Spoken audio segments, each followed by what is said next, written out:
This is Hamburg, Germany, and this is its newest neighborhood, the Pergolenviertel or Pergola Quarter, named for these arches integrated into the design of the buildings. It's close to transit, has these nice green courtyards with playgrounds, and tons of green space around, with a linear park running through the neighborhood. But why are these bridges across this linear park so wide? Was this really only to give more space for recreation? Well, what if I told you that all of this was originally supposed to be a highway?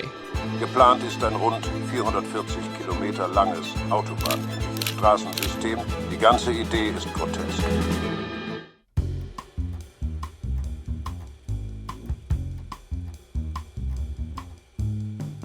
Let's go back to the 1950s. Hamburg was destroyed by the war, which meant a great need for jobs and housing and the opportunity of a more or less blank slate to build on.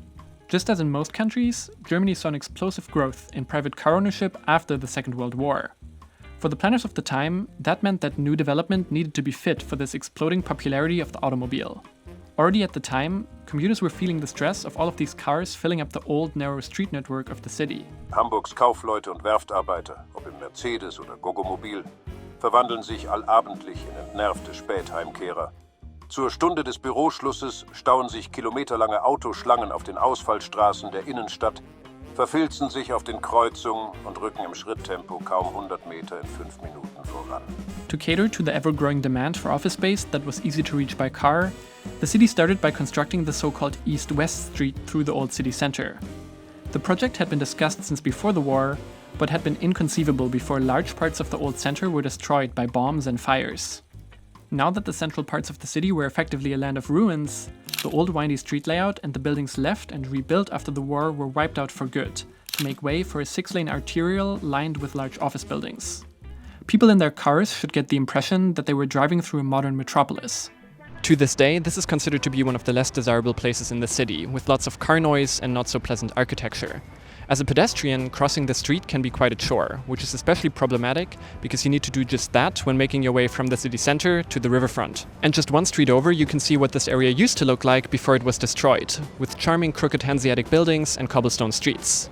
In the 1950s, buildings like these were happily torn down, while today the street is one of the top tourist spots in the city. But despite all the efforts at transforming the city center, by the early 1960s it became clearer and clearer that there just wasn't enough room for new office space in the core. Scattered and separated offices made day-to-day business inefficient for companies, and many of them threatened to leave the city altogether if nothing would be done about the situation. So the city faced a choice: further destroy the very fabric of the city center and a lot of its housing, or search for a new location outside the city. This is the City Nord, meaning Northern City in German. It was supposed to be a model for the city of the future, with lots of green space, separated levels for different modes of traffic, and of course, shiny new office blocks. The area was planned with the car in mind, with mandated minimum amounts of parking and originally no rapid transit connections. The first few floors of the buildings were often reserved for car parking, while pedestrians would cross over the large and wide roads on dedicated bridges connecting directly to the building entrances, somewhat similar to the skywalk pedestrian networks in cities like Calgary. The chief planners of the City Nord took a lot of inspiration from infamous city planner Le Corbusier, the mind behind ideas like the plan to replace much of Paris with a sea of X-shaped skyscrapers. Le Corbusier thought that living, working, recreation, and movement through the city should be separated and given designated space. For Corbusier and the planners influenced by him, this also meant the construction of a new network of highways winding their way through the city to connect people from their homes to their places of work or cultural amenities. For Hamburg, this highway plan was designated the Big A. Geplant ist ein rund 440 Kilometer langes autobahnähnliches Straßensystem, dessen 3 Grundlinien in Form eines großen A die Millionenstadt durchschneiden. Querverbindungen sowie Anschlüsse an die Fernstraßen und Bundesautobahnen sollen das Schnellstraßennetz vervollständigen. To get inspiration for the network, Hamburg's chief planner Otto Sill traveled to the United States, where the Federal Aid Highway Act had just been passed, a bill that enabled states to construct large networks of highways to connect their cities. When he came back, he was boasting about the grand plans of cities across the pond to construct hundreds of kilometers of urban highways to justify his ambitions back home. After all, Hamburg's mayor at the time was deeply opposed to cutting neighborhoods in half with large elevated roads. Die ganze Idee ist grotesk. Sie würde die menschliche Siedlung in einer Großstadt unter diesem Autobahnnetz begraben. But despite the mayor's resistance, the plan was signed into law in 1961. It included the construction of 2 tangentials around Hamburg's main city center lake, the Alster, to form the 2 sides of the A, and a central link to form its crossbar. This was to tunnel under the 164-hectare lake, which is over a kilometer wide, to provide an easier east-west link across the city. This core network would be augmented by a ring around the lake and connections to the main arterial roads. The western tangential eventually turned into this, the A7, an 8-lane highway cutting through the western parts of the city north to south, ending in a tunnel under the container port. Currently, they are working on burying all of this in a kilometer-long tunnel to reconnect the neighborhoods cut in half by the highway with parks and green space. Parts of this new tunnel are already done, and I think it's safe to say that this is a lot nicer than this.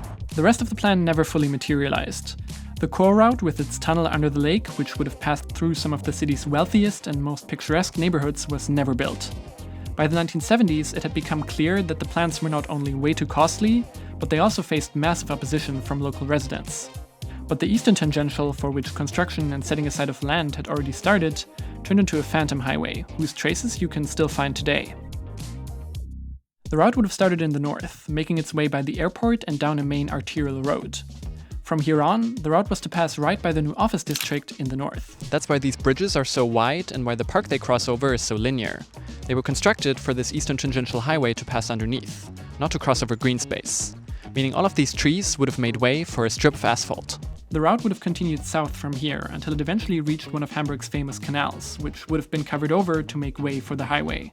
From there, it would have continued elevated over one of the city's suburban train lines, intersecting with the stub end of the A24 route to Berlin, and eventually reaching an interchange in the city's southeast. For the elevated part over the rail line, many original plans still exist.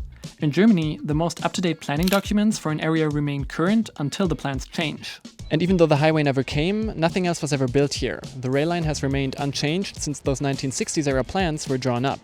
So they still remain the most current ones for this area, which give an insight into where the road and ramps would have gone. You can still clearly see how the road would have run elevated across these train tracks and how the ramps would have connected to the existing road network, making it easy to reconstruct what this area would have looked like had the road been built. Much of the space reserved for the highway elsewhere along its path was left barren and devoid of development, only filled with allotments or the like, which is why the route was still quite obviously visible on maps not too long ago.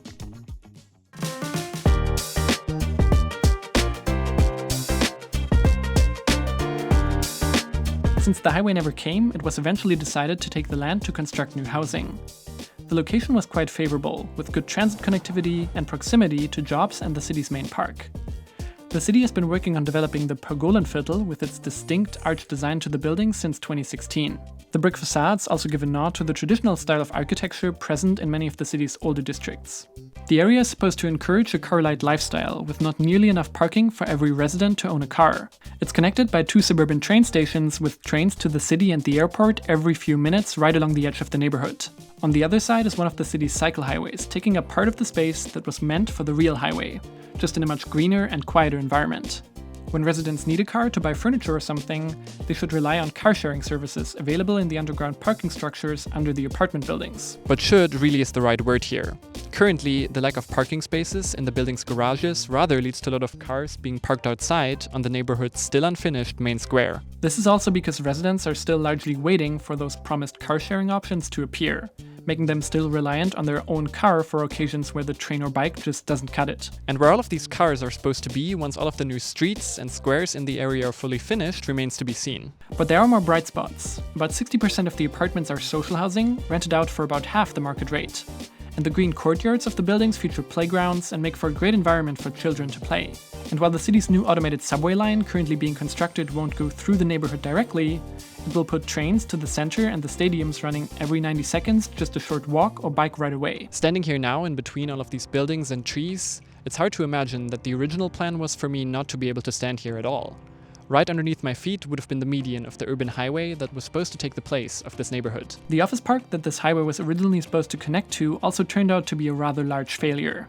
While many companies are still here, many more of the buildings that won architectural competitions back in the day have long been abandoned or demolished. The revolutionary network of pathways that separated pedestrians from cars made the area feel uninviting and soulless. And you can't help but notice that much of the once innovative district seems somewhat neglected today. It's perhaps easy to look at these grand plans of the 1960s with hindsight and think that they were destined to fail. And looking at what replaced them, we can perhaps be happy that they did. but I think it's always interesting to look back at how things could have been if they had developed differently.